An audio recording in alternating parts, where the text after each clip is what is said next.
এই খেবি কি করছিস রে? কি করছিস? নাচছি, নাচবা? নাচছিস? এটা সুখে। এটা নাচা বলে? এই দেখো মামনি কি করছে দেখো। মামনি এখন কাজে ব্যস্ত। নাচছে তো তাই ব্যথা হয়ে গিয়েছে আর কি বলছে। নাচছে তাই ব্যথা হয়ে গেছে, তাই এখন কি করছে মা? ঘর মুছছে।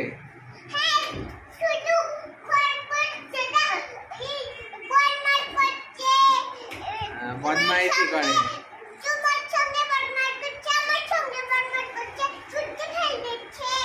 হ্যাঁ, চুটকি ফেলে দিচ্ছে, আমার সঙ্গে বদমাইশি করছে, আরসির সঙ্গে বদমাইশি করছে, আরসি তাই বলছে।